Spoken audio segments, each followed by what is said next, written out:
बिस्मिल्लाहिर्रहमानिर्रहीम अस्सलाम वालेकुम। Welcome back to our channel aspirant.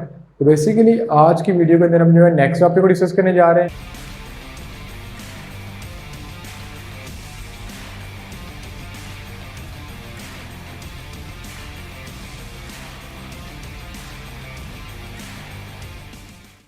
तो बेसिकली एडिशनल वेक्टर की बात करें तो इनको दो तरीके से ऐड कर सकते हैं। कौन से दो तरीके? टू मेथड है। एक है ग्राफिकल, जिसको जियोमेट्रिकली बोलते हैं, ज्योमेट्रिकल जिसको ग्राफिकली बोला जाता है, और दूसरा है एनालिटिकल मेथड। अब what is mean by graphical और what is mean by analytical, यानी जब दो वेक्टर को ऐड किया जाए किसी ग्राफ के थ्रू तो उसको बोलेंगे ये कौन सा मेथड है? Geometrical method. और जब दो वेक्टर को ऐड किया जाए विदाउट ग्राफ, जो हमने स्टार्टिंग में एक एग्जांपल पढ़ी थी, उसको बोला जाता है कि ये एनालिटिकल मेथड है। ठीक है, तो बेसिकली हमने दो मेथड पढ़े, जियोमेट्रिकल जिसको ग्राफिकली पढ़ा जाता है और एनालिटिकल। तो बेसिकली जो आपकी बुक में लिखा हुआ क्या है? जियोमेट्रिकल मेथड या ग्राफिकल मेथड। ठीक है, तो हम डील करने जा रहे हैं जियोमेट्रिकल मेथड को।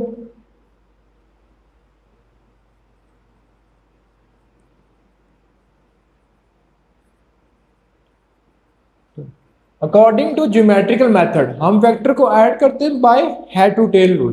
ठीक है, तो वेक्टर को ऐड किया जाता है हेड टू टेल रूल। ठीक है, आप लोगों के ज़हन में क्वेश्चन आ रहा होगा कि हेड टू टेल रूल तो हमने चैप्टर नंबर 2 क्लास 9 से पढ़ा था, उसमें और इसमें डिफरेंस क्या है? तो बेसिकली उसमें डिफरेंस है कि उसमें हम दो वेक्टर को ऐड करे थे, तो इसमें हम क्या करेंगे कि पहले दो वेक्टर को ऐड करेंगे, फिर दो से ज्यादा वेक्टर को भी ऐड करेंगे।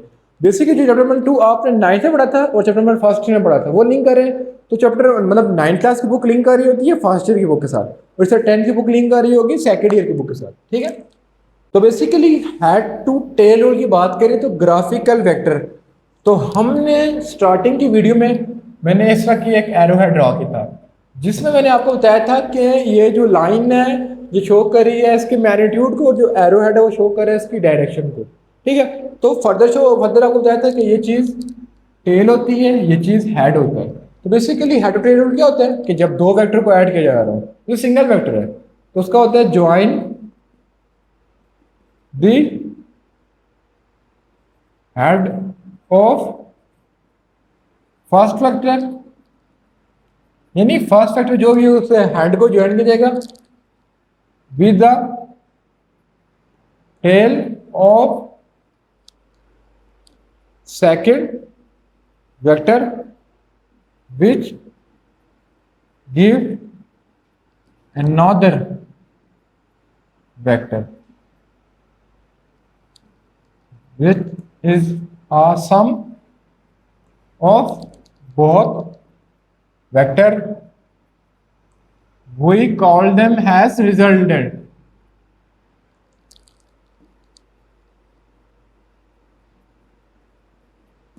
तो बेसिकली मैंने क्या लिखा है कि जो हेड टू टेल रूल क्या कहते हैं? हेड टू टेल रूल कहते हैं कि join the head of first vector, यानी लेट्स सपोज मेरे पास एक ही वेक्टर है। ठीक है, मैं इसको नाम देता हूँ ए का, एक ही वेक्टर है और एक ही वेक्टर है, ठीक है, बी का।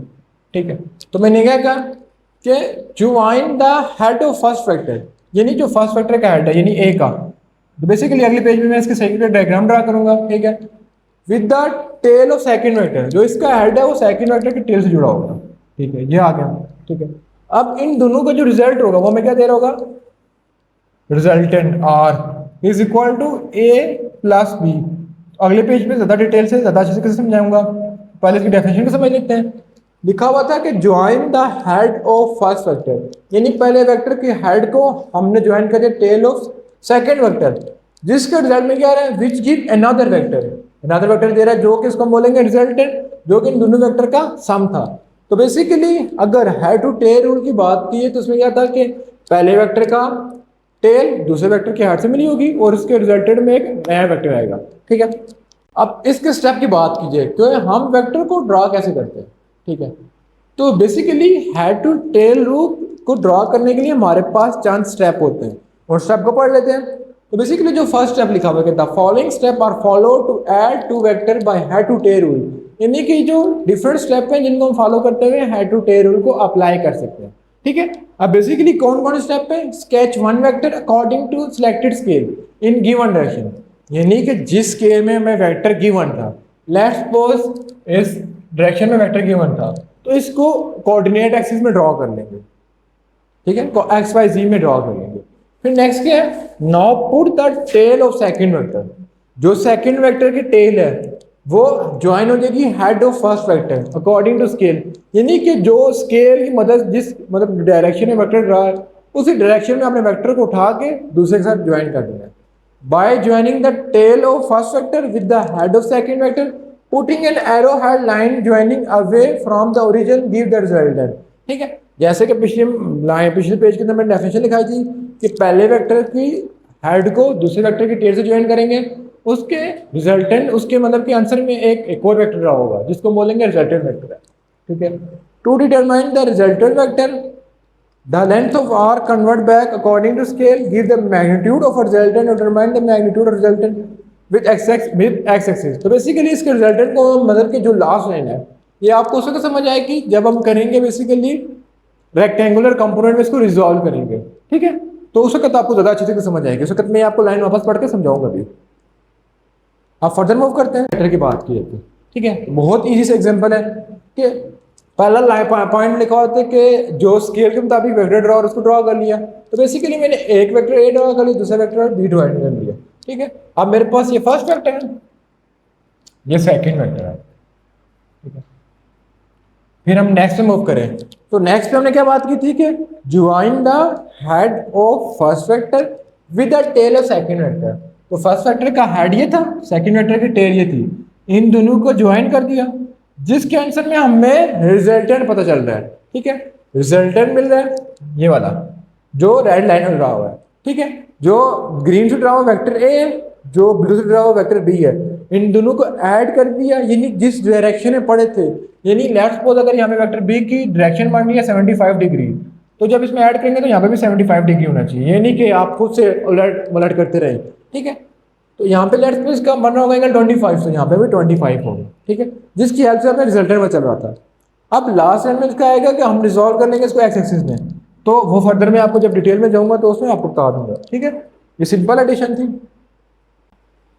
ठीक है, फिर लिखा हुआ next topic addition of more than one vector, यानी एक से ज्यादा वेक्टर को कैसे ज्वाइन करेंगे। तो आपने इस रूल को ध्यान में रखना है कि join the tail of first vector, sorry जो फर्स्ट वेक्टर की टेल होगी वो ओरिजिन से ज्वाइन होगी, यानी join the tail of first vector with origin and join the head, यानी जो फर्स्ट वेक्टर का हेड होगा वो ज्वाइन होगा सेकंड वेक्टर की टेल के साथ, जो थर्ड वेक्टर होगा उसकी टेल इससे ज्वाइन होगी। तो देख लेते हैं कैसे। तो लेट्स सपोज मेरे पास चार वेक्टर हैं, एक वेक्टर, दूसरा वेक्टर, तीसरा वेक्टर, चौथा वेक्टर।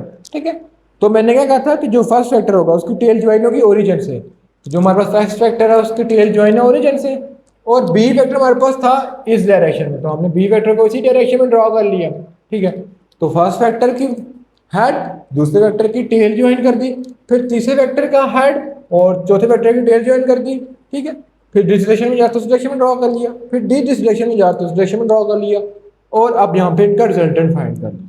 ठीक है, in left basically previous topic के अंदर हमने एडिशन ऑफ वेक्टर को डिस्कस किया था, उसी के रिलेटेड एक टॉपिक उसको कवर कर लेते हैं। तो बेसिकली यहाँ पे लिखा हुआ है कि does vector addition follow commutative property. तो इसका क्या आंसर होगा कि क्या वेक्टर एडिशन कम्युटेटिव प्रॉपर्टी को होल्ड करती है कि नहीं। तो इसका बेसिकली आंसर है yes, vector addition can hold commutative property. कैसे होल्ड करती है वो मैं आपको बताता हूं। बेसिकली इसका आंसर क्या होगा, जो बेसिकली हम तो लिख रहे हैं यस, तो अभी यस क्यों है, because order in which vector are added having no physical significance.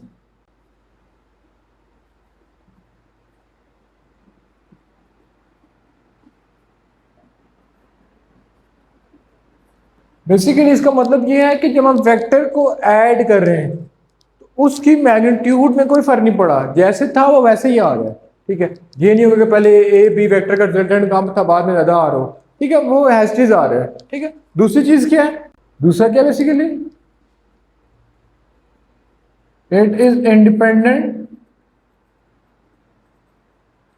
To put vector in your own order because the result is same in each case.